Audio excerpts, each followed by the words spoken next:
each gong that you kind of see behind me here with a symbol represents a planet, and it's tuned to the frequency of that particular planet, and that's what it's resonating to.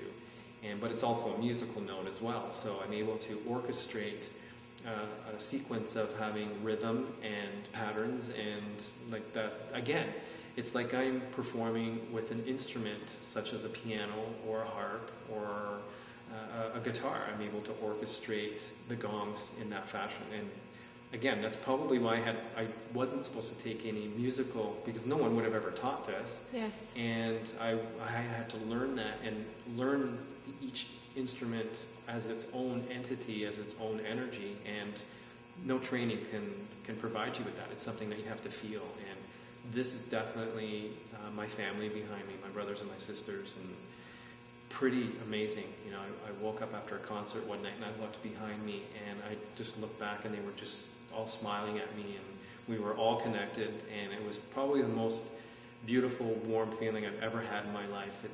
I have one older brother, but he's 12 years older than me, and we're close, but we're not close, and so I never had any brothers or sisters, and you know, I always felt kind of out of place. And when I looked back that night, I realized that I was in the company of, again, something that I didn't know existed. You know, we always look for something in the human form to connect with. Little did I know it would be my instruments. So that's so beautiful. It's pretty cool. That's and really so amazing. There's definitely a relationship between me and my instruments. When I'm performing and when I'm set up, that's when I feel most comfortable, when I feel most at home. And that could be in a yoga studio, in a church, on a street corner, anywhere. As long as I'm set up behind me, or if I'm in what's set up behind me, I feel really comfortable. And it comes back to, you know, when I'm not in this, how do I stay grounded? Am I comfortable outside of this? Which is something I'm working on. And pretty cool. And the other instruments, well, again, there's a vibraphone here. I never thought that I'd be playing that. It's a lot of people think it's a xylophone, but it's a vibraphone. It has a pedal, and when you push the pedal down, it releases the sustain on the notes, and it creates a longer rhythm. And adding in the bowls to that, it's probably one of the most beautiful things I've ever heard. It's a more creative way of playing musically, and a lot of people are familiar with that instrument, so I find that people get very comfortable with my performance when they hear that. Because the gongs and the bowls can tend to freak some people out, if you want to use that term, or it can be heavy for some people. But adding in the vibraphone, it kind of makes people feel comfortable, and then they're kind of more committed to what I'm doing, and then I can go off and do the bowls and lure them in. Yeah, I'm kind of, you know, I don't want to say that I'm, you know, manipulating people or anything, but I believe that's why the universe wanted that to come in. Right. And then same thing with the santur. Again, this was an instrument that was added in February of this year. Never really thought, I had a feeling that I needed to add another instrument, and I didn't know what it would be. So I first experimented with some drums, and that didn't fit in. And then I got a harmonium. I tried that for a couple of concerts, didn't fit in. Mm-hmm. I wasn't comfortable playing in it, and the other instruments didn't really like what it was doing or how it sounded. Even though it's a beautiful instrument, and on its own with the bowls, it sounds great, but it didn't fit into what I was doing. And then I got a call to get a santur, and it's in the hammered dulcimer family, so I've heard of the dulcimer, but I've never heard of the santur. So when it arrived, I ordered it. It was handmade for me in Iran, and never played a stringed instrument, and now that's become one of my, I love playing this instrument, and it's all from my heart. And don't ask me how... You're making me speechless. That doesn't happen very often. I'm kind of like, I don't even know what to say to that. I'm blown away. The first concert I played it at, of course the universe sends to me people in my audience that are from Iran, who know the instrument, and they tell me, that they come up to me and say, oh, you have a santur. And I'm like, yes, how do you know? And they're like, well, we grew up with this instrument, we're from Iran. I'm like, oh my God, thank you. Like, as if there's not enough pressure to have just unveiled it, let alone people who know what the instrument is. I could get away with it without people who don't know what it is. And at the break, they came up to me and asked me how long I had been playing it. And I said, tonight's the first night. And they almost fell over. They were like, there's no way you could have this would be the first night. I said I just got it this week. Tonight's the first night I'm playing it, and they were just.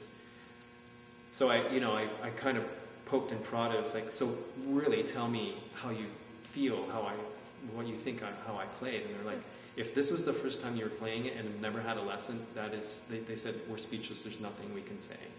And ever since then, and again, having, I believe, now that I look back, as ironic as that is, it gave me the confidence to say, yes, you made the right choice in getting this instrument that we'd send the people from the country it's from to tell you played it just right.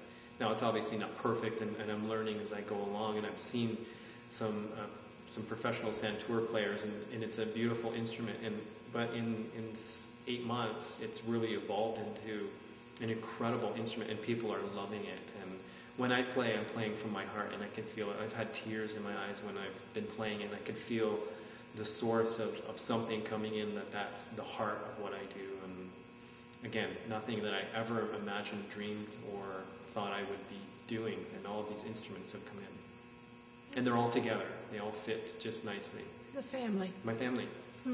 It's beautiful. Now, you talked about you can feel it in your heart. Someone who's watching this and they come to one of your shows and they experience feelings, the instruments actually resonate in chakras, is that right? Yes. And so if you're playing, say, a gong that resonates with a certain chakra, would that be everyone would feel it in that area? Is that what happens? Is that the experience, or everyone has their own? Yes and no. Everyone has their own experience. Again, like we use that word experience, so everybody comes and has a different experience. So if you've come with an open mind, and if you've been to my shows before and you want it to be a musical experience, you're hearing the musical aspect of what I do.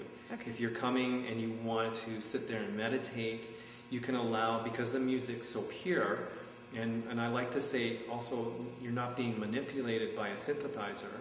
Not that that's wrong or bad or anything, because there's some great music out there that's really beautiful. But so if you want to sit there and let the purity of this music come in, you can really go into a deep meditation and just, wherever you want to go with that. And if you want it to be a chakra balancing or a healing, and you're familiar with the instruments and what they can do, so you can do that as well. Again, I'm not an expert, so I don't want to say that is or isn't happening, but for sure with the feedback that I get from people, and people who are familiar with the power and the ability of these instruments, and they come with that in mind, that does happen. So I can say to you, in that aspect, I'm comfortable saying that. But in terms of me saying, yes, for sure, that's what happens, I can't say that. So, and I won't. And I don't know. Of course. Because that's really, again, it's not what I've set out to do with the music. I, for myself personally, this is a musical endeavor. And that, the element of it being healing and chakra balancing and all of that is just an added bonus. And if people know that, which probably if they're working on that, they already know that these instruments can do that, then the pressure's off me already, because they just come and do their thing. And again, it's an open forum for them to do that. So. And what's been your biggest inspiration in life? My biggest inspiration? Well, personally, I guess my parents. Recently, I've been thinking, I still live with my mom and dad, and I live with them because I love them, and they've supported my journey, and they're two of the kindest people, most supportive people that I know. And I look back at my dad's life and what he accomplished as a human being, as an individual, and as a businessman, and he was very successful and always treated people with respect, and I grew up watching him do that, and he wasn't always in agreement of what I was doing or how I was doing it. And it wasn't until one day where, he said to me, he goes, "What are you doing, with the music?" And I said, "I'm just doing what it is that you did, only I'm doing it differently. So this is my business and how I do it." And he got that. So even for him to not really understand or know what it is that I do, he understood when I said, "I'm doing exactly what you're doing or did. I'm only doing it differently." And in an odd way, he got that. So, and then my parents have always just let me be and do what it is that I need to do, and have helped me tremendously create this, whether it was support financially or just their support of letting me be, even as a kid, okay, just let him do what he needs to do. He's going to learn. He's a good kid. And, as long as he's not hurting anybody, then that's all we can ask for. So in terms of human beings, it's definitely my mother and father. And that's amazing. So again, that's a nice thing to still have your parents alive and be supportive of, something that they have no concept of what it is that I do, really. They do, but they don't. And they support it because they see the people around me and that I'm relatively successful in what I do. They just, my mom, I'm sure, would have loved for me to be a doctor or a lawyer. And when she realized I wasn't going to be, and I said to her, that doesn't interest me, she just said, okay, just go find what it is that you want to do and do your best at it.